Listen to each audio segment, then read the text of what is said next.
This is a recording of the Chronicles of Clint Stone, Book 1, Susan, by some guy named Ted. What do you want to hear about this time? The rebellion of Squaw?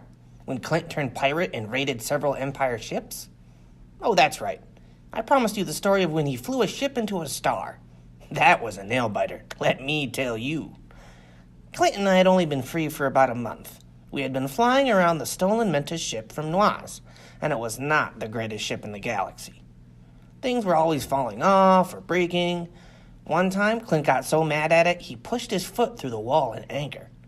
So he landed on a junkyard planet, and he got to work on the ship. I was tasked with scavenging for stuff we could sell in the market for marks. Very boring work, let me tell you. But we got several hundred marks out of it, so I guess it was worth it. We were there for about a week until Clint finished the ship. I walked back from the Valley of Discarded Gold, as I had taken to calling it, with a sack full of valuable odds and ends. Ahead, in between the towering piles of refuse that made up this planet's landscape, I could see the large clearing that Clint had made into his workshop, piled high with bits and pieces from the ship, and others he had found in the trash piles. I walked back and I saw Clint tightening down the panel above the warp drive.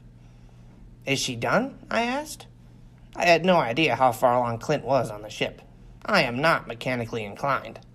But Clint was, and that made plain by the pile of tools and parts lying here and there. That should do it. Let's pack up and get off this rock. I want to take her out for a test drive," Clint said enthusiastically. He gathered his tools and carefully repacked them into a kit he had fashioned out of discarded trash. Slipping those into the storage hatch, he went for the cabin. He practically shoved me in the hatch in his hurry to take off. I had never seen him so giddy, not even after we had gotten away from the Noise slave market. He slipped in the pilot's seat and pushed the start button. The ship hummed to life. It sounded so much better than when we had first taken it. Then, it sounded like a rogmuth was trying to eat a bag of rocks and chains. It didn't shake either, which was a good thing. It used to rattle with the most awful frequency. Now it just vibrated a little, a rather pleasant feeling. Very relaxing for the neck and head. Clint eased the throttle forward and the ship lifted off. Smooth and steady, so much better than the rough and jerky it had been before. Higher and higher the ship went, gaining speed the whole time, until we were in the upper atmosphere. Here, Clint really let her loose. Pushing the throttle past 2/3, the ship flew off into space. I looked over at Clint, and he had the widest grin I had ever seen. He looked like a kid who had just got a pet. No, it was more like a groom when he sees his bride at a wedding. "So what's her name?" I asked jokingly. Clint grew somber, the grin disappearing from his face. "Her name is Susan," he replied, face shadowed and eyes distant as he seemed to remember someone. "Who was Susan?" I asked, assuming he named the ship after someone he'd known. "My wife," he said curtly, in a tone that said there would be no more discussion. I changed the subject. "This ship is going awfully fast. She's not even in warp, but we've got to be going nearly half light speed." 2/3 light speed," Clint said. I looked at him in shock. "No ship has ever gone that fast outside of warp," I exclaimed, incredulous. "What did you do to the engines?"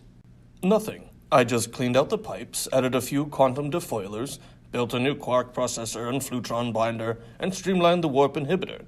Nothing anyone else couldn't have done." My brain struggled to comprehend what he had just said.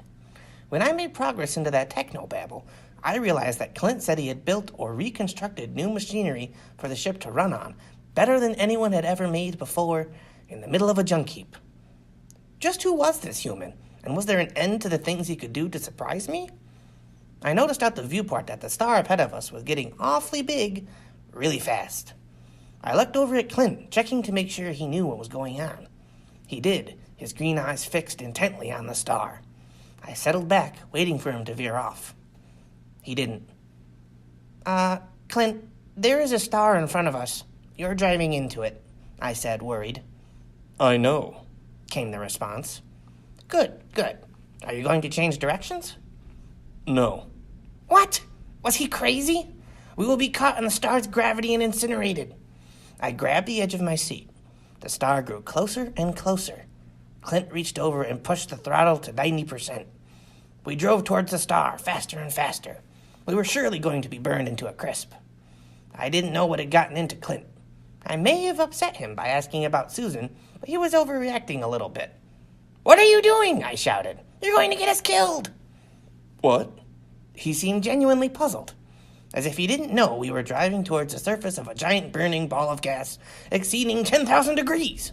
We would be vaporized. The shield should hold. I don't see what you're getting so worked up about. Shields? This ship doesn't have shields. Since when did it have shields? Since I built them. Trust me, we are fine. We could fly into the star and survive it. "Please don't," I asked in a small voice. "I don't think my sphincter could handle it." He laughed at that.